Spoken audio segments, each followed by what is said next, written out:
It's finally happening. Chosen ones. If this appeared to you, you've passed the final test of the god. The eclipse has passed. The energy wave has flowed through the earth, and on the 9th of September, the 9999 portal opened. That portal was not just a date on the calendar. It was a test, a doorway, a sacred alignment that only the strongest souls could step through. And now, here you are. The fact that this message has reached you proves something powerful. You made it. You passed the test of the universe. The days around the eclipse and the 9999 portal were not easy. You may have felt tired, restless, even lost. Old wounds resurfaced. Relationships cracked. Unexpected emotions rose to the surface. That was the universe's way of asking, are you ready to release what no longer belongs to you? Are you ready to step into who you truly are? Many resisted, many clung to the past, to fear, to illusions. But not you. You faced the storm. You felt the chaos, and yet you didn't run. You allowed the old cycles to close, and because of that, a new one has begun. The 99 portal was about completion, about ending karmic patterns that have followed you lifetime after lifetime. It was a rare alignment where endings and beginnings merged into one sacred moment, and the eclipse supercharged that energy, making it the final exam for your soul. Now the results are clear. If you are watching this right now, it means you didn't just survive the test. You passed it. You are a chosen one, guided here to receive this confirmation. Stay with me until the very end of this video, because the most important message will come last. And if these words are already resonating with your soul, then write 7 and a 77 in the comments as your sign of alignment with this sacred energy. This past week has carried the kind of energy that you don't just move through. You feel it in your bones, in your heart, in the quiet moments when you thought you were alone. It was not gentle. It was not easy. It was raw, heavy, and at times it may have felt unbearable. And yet, it was also sacred. Many of you felt stretched to your limits. The air itself felt charged, almost electric. Sleep was restless. Thoughts ran in circles. Old fears rose up from the shadows. For some it came as sudden tears, as waves of sadness with no clear source. For others, it showed up as frustration, as arguments, as the feeling that everything in life was being shaken at once. That was no coincidence.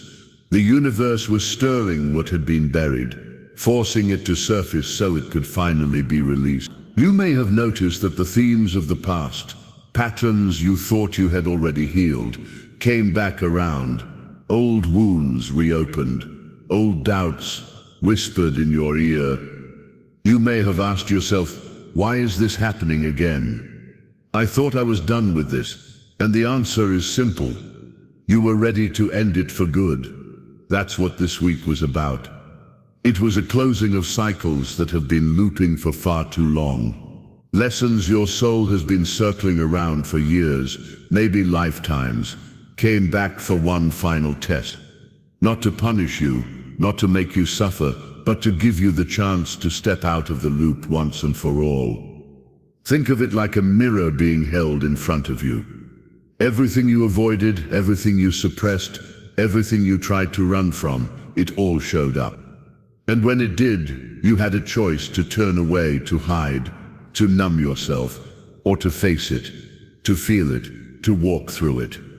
The fact that you are still here listening to these words means you chose the latter.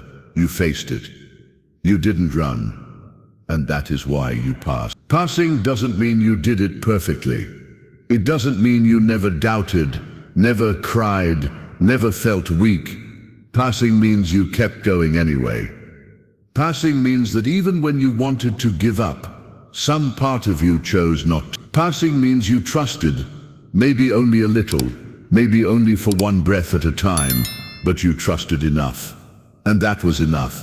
This is why you may already feel different now, subtly, quietly, beneath the surface.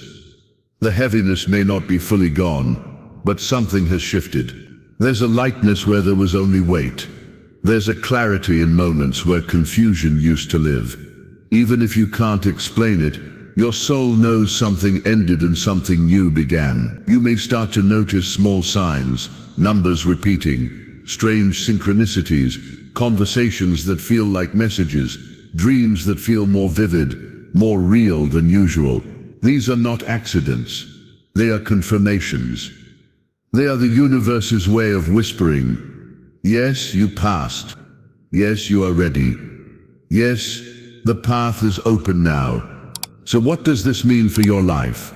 Moving forward, it means that the old chains are loosening. The weight that kept you repeating the same cycles is breaking. Relationships that drained you may fall away. Habits that numbed you may no longer hold the same power. You may find yourself craving new things, more peace, more truth, more depth. That is because your frequency has changed. You are no longer aligned with what once kept you small. And at first, that can feel lonely.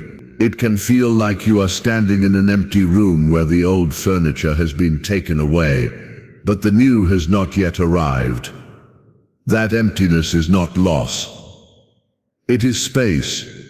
It is the sacred pause before the arrival of what is meant for you. This is the time to trust. Trust that if something left your life, it was because it could not come with you into the next chapter. Trust that if you felt pain, it was because your soul was speaking more loudly than ever before. Trust that every ending is a disguised beginning. Every crisis is a messenger.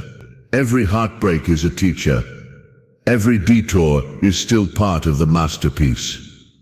And this week proved that you are ready to listen. You no longer mistake pain for punishment. You understand now that pain is a signal. You no longer see endings as failure. You recognize them as redirection. You no longer view detours as delays. You know now they are the universe's way of guiding you toward what is real. You pass the test by realizing this truth, by embodying it, by living it, even if just in small ways. And because of that, your future is no longer bound to the past. You are free to create differently. You are free to step into a higher version of yourself. But with freedom comes responsibility. You are not the same person you were before this week. That version of you dissolved in the fire of transformation. The one who doubted too much. The one who settled for less. The one who carried burdens that weren't theirs to carry. That self is gone. And now the question is, who will you choose to be in its place? This is the invitation of this moment. To rise, to live in alignment with the truth you glimpsed when everything else fell away, to stop dimming your light for the comfort of others, to stop betraying yourself just to belong, to stop carrying what was never yours. You are not here to repeat old cycles, you are here to break them. And that is why you felt the weight so strongly this week, because the weight was never yours to begin with. It was only yours to release. Now as the days move forward, you may notice new energy stirring within you. A hunger for clarity. A pull toward people who feel more authentic. A curiosity for things that once intimidated you. That is your soul aligning with its next chapter. Follow it. Even if it feels uncertain, even if it doesn't make sense, your soul knows the way, even when your mind does not. Sometimes it whispers, sometimes it shouts, sometimes it hums softly in the background, waiting for you to finally notice. But it always knows where your joy lives. Trust it. And remember, you cannot pour from an empty cup. The energies of this week showed you how important it is to care for yourself, to rest, to protect your spirit. You cannot continue to give endlessly while ignoring your own needs. That's not generosity, it's depletion. Take this as your permission to fill yourself first, to honor your own soul, to nurture the light within you. Because when your cup overflows, you have so much more to share, and it comes from love, not from lack. You are entering a new cycle now, one defined not by survival but by creation, not by fear but by trust, not by endings but by beginnings. What you carry with you now is the wisdom of everything you just endured. The scars, the lessons, the resilience. They are not baggage. They are your power. They are proof that you can endure, that you can transform, that you can rise again and again. This week did not break you. It broke what was false within you. It stripped away what could no longer serve you. And what remains is the truth of who you are. Strong, awake, chosen. But what does it mean to pass a divine test? For many, the idea sounds simple. Some imagine a dramatic sign from the heavens. Others wait for a miracle to appear overnight. Yet the truth is much quieter, more hidden, and far more personal. God does not test you with lightning bolts or grand gestures. His tests come woven into the fabric of your daily life, disguised as ordinary events that carry extraordinary weight. Think back to the last season of your life. Remember the nights you could not sleep, when thoughts pressed down on your mind like a weight you could not shake. Remember the mornings you woke with heaviness in your chest, unsure how you would make it through the day. Remember the relationships that grew cold without warning, the doors that closed just when you needed them open, the way your prayers seemed to echo into silence. The greatest mystery of God's tests is that they rarely look like tests at all. When we imagine a divine exam, we picture something dramatic. A voice from the sky, a burning bush, a miracle in the heavens. But that is not how the soul is measured. God's exams are subtle, disguised, hidden within the fabric of your ordinary days. They arrive in whispers, not in thunder. And because of that, many people miss them. They go through the trial without ever realizing they were being asked the most important questions of their lives. Think carefully about the last season of your journey. How many of the situations you endured looked ordinary on the surface, yet shook your heart to its core? That was the test. It was never about the bill you could not pay. It was about whether you would collapse into panic or stand still in trust. It was never about the person who rejected you. It was about whether you would allow their absence to define your worth, or whether you would remember who you are when no one else reminded you. It was never about the silence of God. It was about whether you would mistake silence for absence, or whether you would keep speaking into the void, believing that every word was heard even if no echo returned. For some, the test came disguised as disappointment. You prayed for something, you worked for it, you believed for it, and the door slammed shut anyway. The job went to someone else. The opportunity dissolved. The relationship you invested in unraveled. In those moments, the question written into the air was simple. Will you still trust me when I say no? Will you still believe when the outcome is not what you imagined? Will you remember that my rejection is protection? That what is withheld is as holy as what is given? For others, the test came disguised as waiting. Long seasons, where nothing seemed to move, where every day felt like repetition, where life itself felt stuck. This too was no accident. Waiting is one of the sharpest tools of heaven, for it reveals whether your faith is shallow or deep. Anyone can trust for a day or a week or even a month. But can you trust for a year? Can you hold the vision when time itself tries to erode it? Can you still prepare when nothing seems to be coming? That is the exam. And for many, the test came disguised as temptation.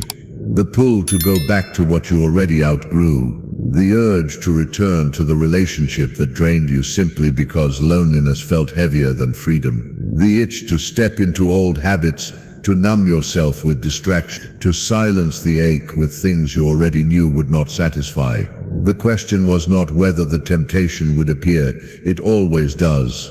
The question was whether you would believe that you deserve more, whether you would walk away even when your heart ached for what was familiar. This is why divine tests are so difficult. They are not announced. They do not come with a trumpet sounding in the sky.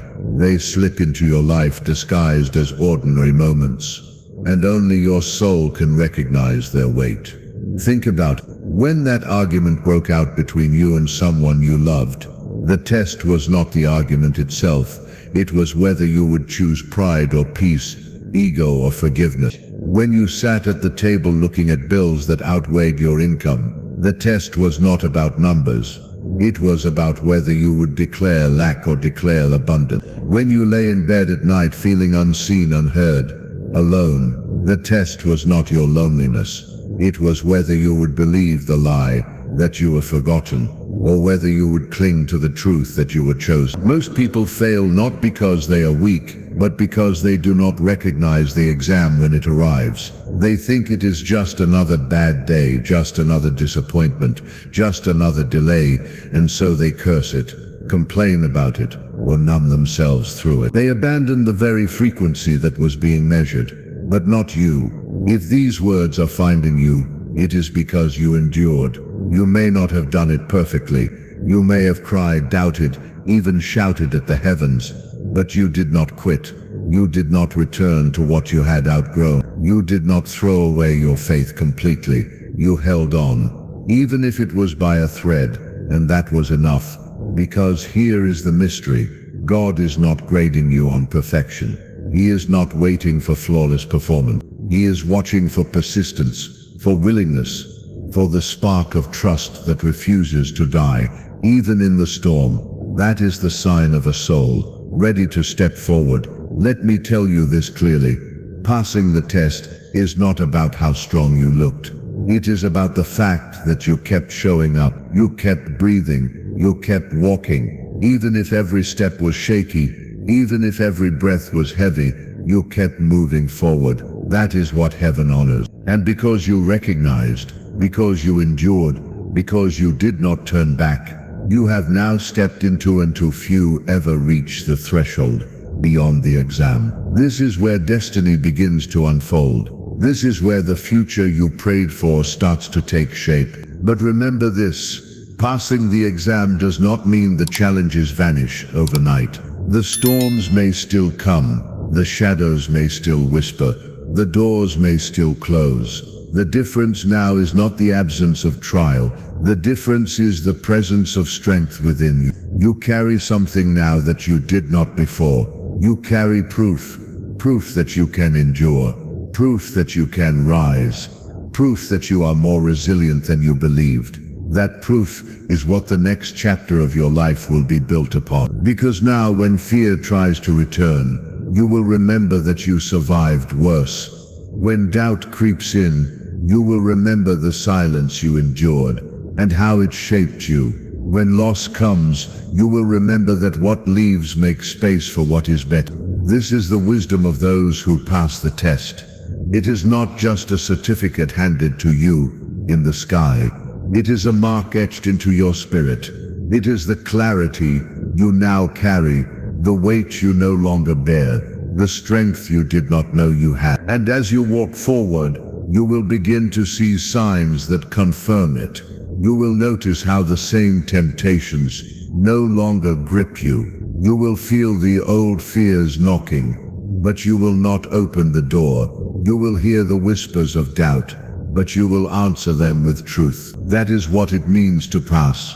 Not that you never hear the voices again, but that they no longer control you. This is the gift of the hidden exams. They strip away the illusion that strength comes from what is visible.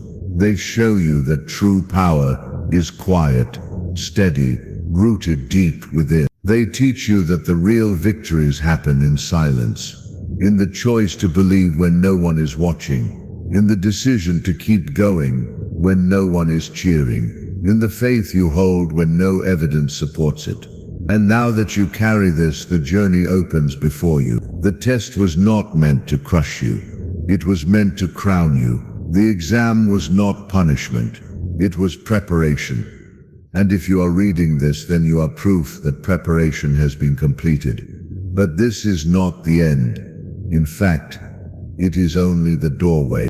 Because once you have passed, the question shifts. The question is no longer, will you endure? The question becomes, what will you build now that you are free? What will you create now that you are aligned? What will you choose now that your hands are open? This chosen one is where the story truly begins. Those were not random events, they were not meaningless struggles.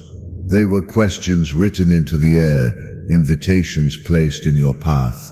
Will you still trust? Will you still walk forward? Will you still believe even when you cannot see? And every time you felt the pull to quit but took one more step, you were answering. Every time you held back the urge to call what God had already removed from your life, you were answering. Every time you whispered a prayer into the dark, even when no reply came, you were answering. This is what most people never understand. The exam of the soul is not measured by how loud you shout when blessings pour down, but by how steady you remain when the heavens are silent.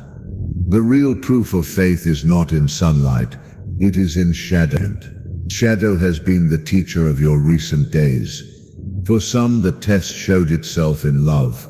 A friend who betrayed you, a partner who walked away, a family member whose silence cut deeper than words. The pain felt unbearable, yet beneath it was a question. Would you let this loss define you, or would you stand in your worth even when others did not see it? For others, the trial came in the form of scarcity. Bills piled high, unexpected expenses arrived. Opportunities seemed blocked at every turn, and still the whisper came. Will you cling to fear, or will you hold faith? Will you curse the lack, or will you declare abundance even in an empty room? And for many, the hardest exam was not outside but within. The return of old patterns, the voice of self-doubt, the shadows of past mistakes resurfacing. Just when you thought you had healed, it was as if the past was knocking on your door again, demanding to be let back in. But the test was never the knock. It was your choice to open or to stand firm. Every tear you shed was sacred ink upon the scroll of your soul. Every silent decision was seen. Every time you wanted to collapse, but chose to rise instead.